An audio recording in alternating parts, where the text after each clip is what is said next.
Today marks 1562nd day of daily lessons, daily reflections.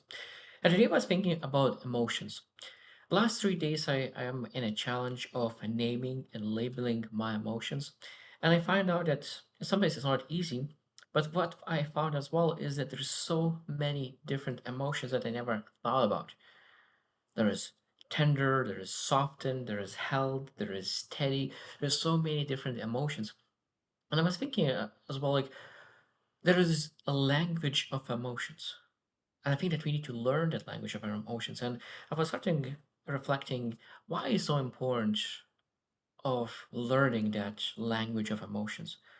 And I think that's one of the beautiful things that I think I want to start with is that when I think about decisions, I truly believe that decisions are made based on emotions.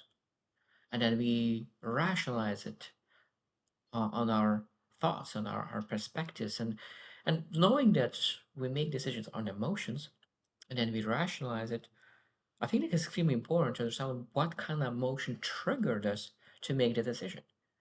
And the better we are understanding, the more we have emotional maturity and understanding of our own emotions, the better we're able to understand where those emotions and where those decisions are coming from.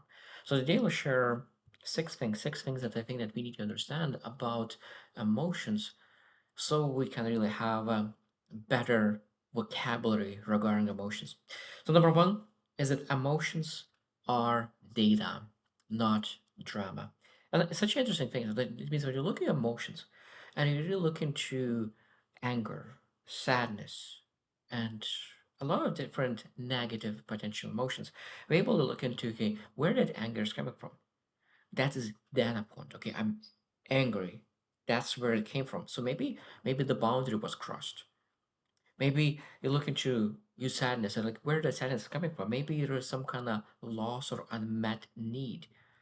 So when you look into emotions and you're like, what is the data point? What was triggered by this emotion? And the more emotions we have and we understand where that emotion coming from, now we are able to finally truly work on the things that truly matter. Because if we do understand where emotion came from and what happened, we will misdiagnose our life. And if we did that, of course, our decisions will not lead to the best outcomes. Number two is decisions improve exponentially. That means that the moment when you understand your emotions and when you're able to really make those emotions better, when you're able to transition from one emotion to another, is that when you make decisions based on negative emotion, your actions will be based on a negative emotion. But when you really transition from negative emotion to positive emotion, now your actions will be different. And because of that different action will lead to different result. And that different result will lead to different kind of emotion.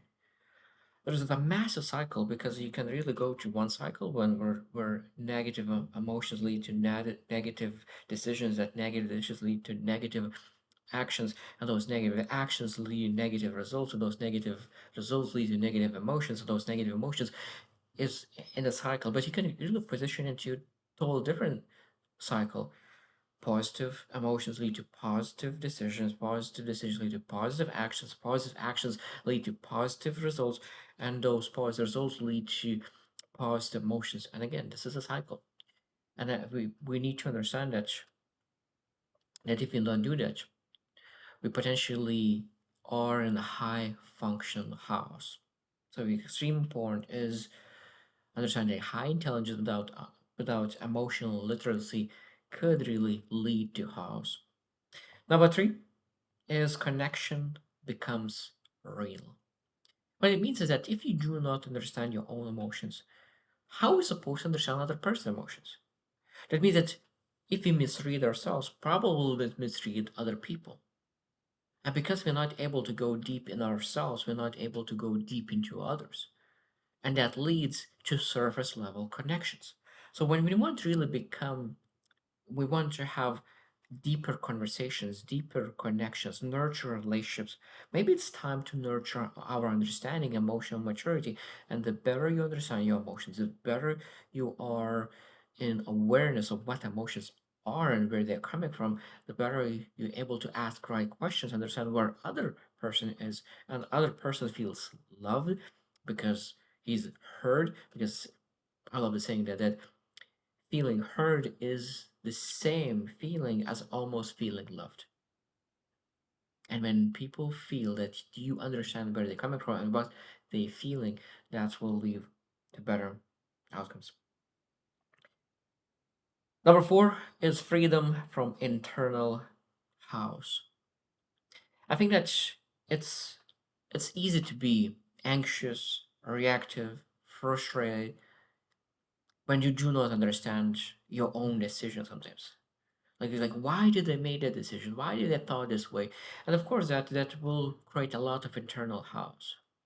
But when you look into your emotions, when you know where they come from, when you know why you made decisions, because those emotions, when you start to able to really have that emotional literacy, what it gives is quiet clarity, clarity of yourself, clarity of your decisions. And I think that a lot of times we're able to really make right decisions without hijacking them with random emotions. And I think it's extremely important. Number five is that you reclaim your energy. It's an interesting thing that when you think about emotions and unprocessed emotions is a leak in our lives, a leak in our life, because that unprocessed emotion is taking away the energy that could be allocated to the things that matter. And that's why it's when people go through the wars, they go through losses. There's a lot of emotions. People sometimes you don't understand what to do with them. And unresolved emotion is a massive leak in our capacity because energy is capacity. So when you use energy to really try to solve your emotions, of course, that will hijack our capacity, hijack our focus, hijack our judgment. So the better we're able to really learn the language of emotions, we're able to interpret, release them. And I like that the process is that learn the language of emotions, feel, interpret, release, then we're able to really reclaim our energy faster. And of course, because of that, life becomes easier, lighter, and we don't carry the luggage all over the place. And of course, we become more intentional. And last one, number six, is it's only way to grow sustainable. It's only way to grow sustainably. That means that when we really focus on things that really matters, because I think that a lot of times when we look into things that truly matters, and most of things is doesn't come from intellectual things. I think that at the end of the day is relations. And relations is all about emotions because they feel connected. And I think that when we really think about sustainable as well, consistently, sometimes we're able to really work together with emotion rather than against it. Because I think that a lot of times when we think about discipline, we always say, okay, we need to do the right thing no matter how we feel. But that means that sometimes we really need to work very hard and put emphasis on willpower to remove all those emotions and do the right thing. But how much better it is when you really know yourself so well that you don't need to fight your emotions, when you really build your emotional maturity, that you have the past emotions that you don't need to fight. I think this is a beautiful thing when you're able to use willpower to really go and pursue big things rather using willpower to really uh, deny your emotions or hide those emotions under a rug. And I think being able to have emotional maturity and learn the language of emotions allows to really transition out of negative positions, emotions to positive emotions, so you can really have more energy and willpower to do the right thing. So emotional maturity and learning the language of emotions is a massive advantage compared to people who do not know their emotions. So I hope you choose to win and see you tomorrow.